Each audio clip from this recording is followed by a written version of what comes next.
Well, now that everything I've top coated for now, inside here, I haven't done across here yet though. That's still going to need a little bit of work all the way around here, but I'm going to take care of that after these two are glued together. Anyway, like I said before, this piece is longer than this piece, so the way I'm going to do it is to spread my contact cement on it and glue this side down. Then I'll have to bend it back like that and like that and glue the other side down. And once that's dry, I can flex it forward and it'll give me that little pouch in the middle like that. Then I can punch all my stitch holes and such and stitch that together and sand my edges and do the rest of my finishing work. But for right now,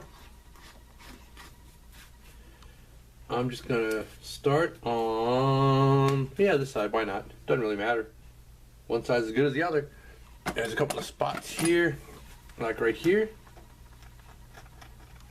where I got some of the tan coat, and I want to scratch through it. That'll give the glue a little bit better of a bite.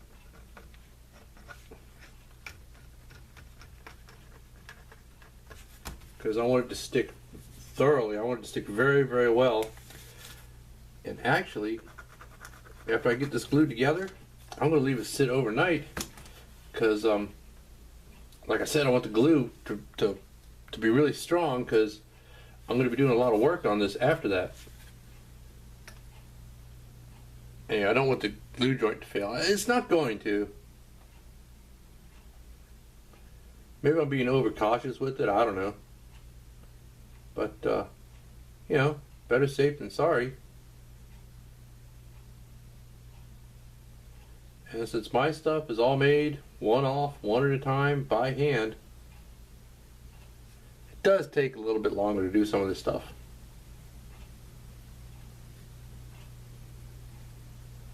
So, I'm going to go ahead and glue it. And we'll come back after a little bit.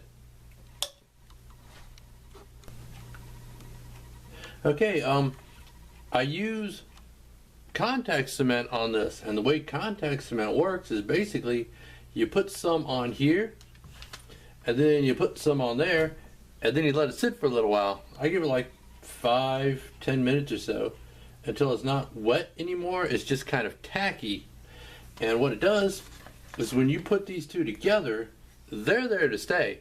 Well, it can be forced back apart, but for the most part, it's pretty much there. But what I'm going to do is, well, like I said before, I'm going to stick this on here, and then I'm going to bend it back and flex it back and stick it on the other side, put some clamps on it maybe. Yeah, I'll probably put some clamps on it, and then leave it set overnight because I want it to be very strong. I want to make sure that glue is completely cured. Now if I just touch them and I don't like where it's sitting, I can pull it back off and reposition it. But if I touch them and decide that's where I want it,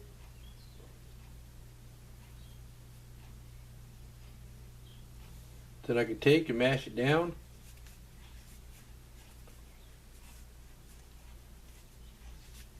Sometimes I'll take a piece of leather and mash it down that way, and now that's pretty much stuck on there. But like I said, I'm going to go ahead and clamp it and let that cure overnight. Now you can see the length difference in these two, so I need to bend this back like that and then flex this on around until it lines up. And that is not right.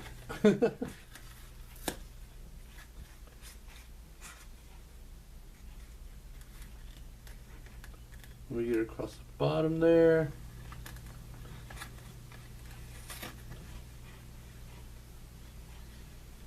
Okay.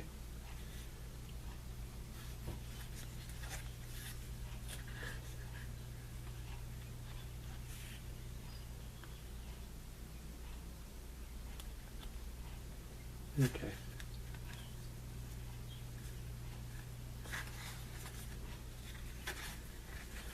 Quite at the top there.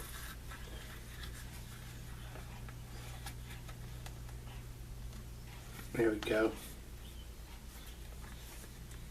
And that looks pretty good right there. So yeah, I'm going to clamp this. Because even though it's glued, and I trust the glue, it could slip a little bit. In fact, I can see it pulling right here.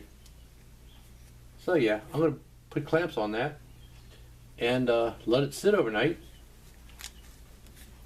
and get back to work on it tomorrow. In fact, I'll just do it this way. There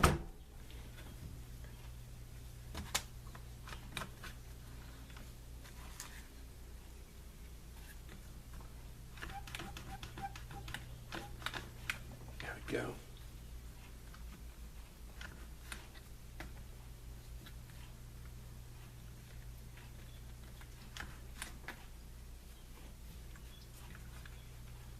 What?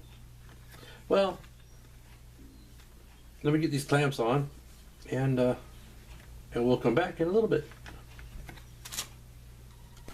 Okay. Yes, and the clothespins are actually strong enough to hold it. I'm going to leave that sitting there for a little while, and when we come back, I'm not sure how far along I'm going to be, but I'm going to go ahead and after this cures, I'm going to sand these edges flush, bevel them, touch them up, get all the edges all nice and pretty. And one of the last steps I'm going to do is to go ahead and stitch. Actually, I'll probably stitch that before I do my edge work just to make sure it's held in place. And we'll see you in a little bit.